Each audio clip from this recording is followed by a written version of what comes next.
Hi everybody, this is Rachel Kinnison, Diamond K Folk Art, and thank you for joining me today.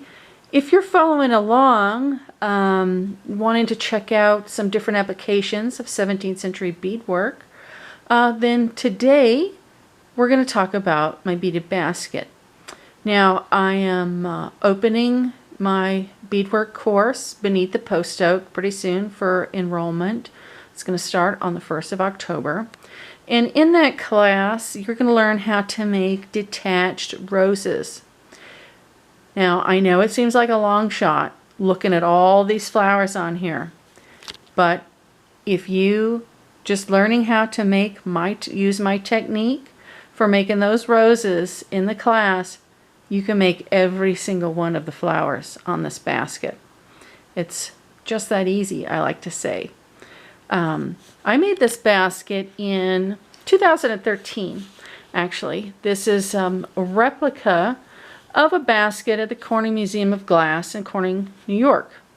Now, their basket is the exact same shape, exact same dimensions, exact same florals all the way around, except for in their center of their basket is a betrothal scene. And I wanted mine to be different from that basket, so I used an angel. And that basket was really fun to study. There are several 17th century beaded baskets in the United States in different collections. They're really prevalent if you look for them. But this one was interesting because it's in such a state of disrepair. If you really start looking at it, a lot of the elements have lost their beads over time. And if you didn't know, the museum was flooded in the 1970s.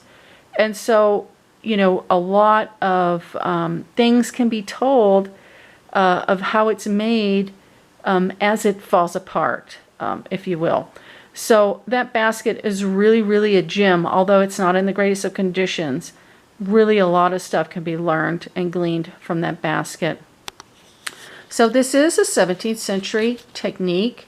It is a heavy twisted and manipulated base of this lattice work.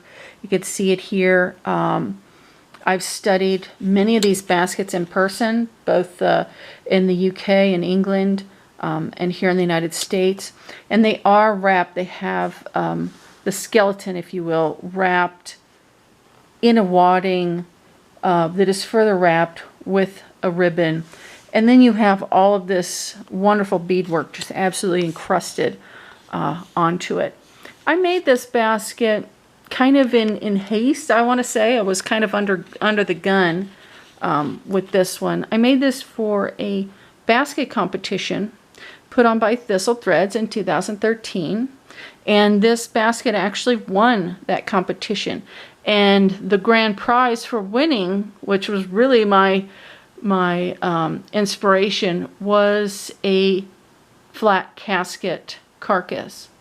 And so the carcass that I won for winning that competition, I made it fully in beaded stump work. So I'll be sharing that one with you in the next video.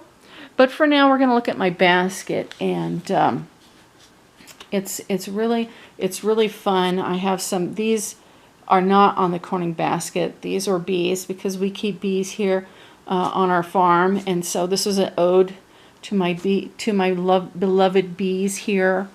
But all of these beads that I used are antique beads, micro beads, really tiny sable beads in the center here. And then we have trade beads, the striped trade beads for the vases. We have opaline beads, satin beads. We have transparent beads. This is a partridge in a pear tree here with covered pears. There is just so much going on these baskets. The more you look, the more you see. You might not notice how many butterflies, and there's butterflies all over the place on this basket. Here's one right here. I love the pansies, the carnations. They're very three-dimensional. And like I said, with my technique for making these, there's another butterfly there. It's a wired edge technique, and you work a peyote stitch within the wired element. And then I also show you how to assemble them. So you're not just, not only to make all of these pieces separately, but then you have to assemble them kind of like making it's a great form of flower arranging. So it's really, really fun. It's so colorful. And one of the great things about 17th century beadwork is that, glass does not fade.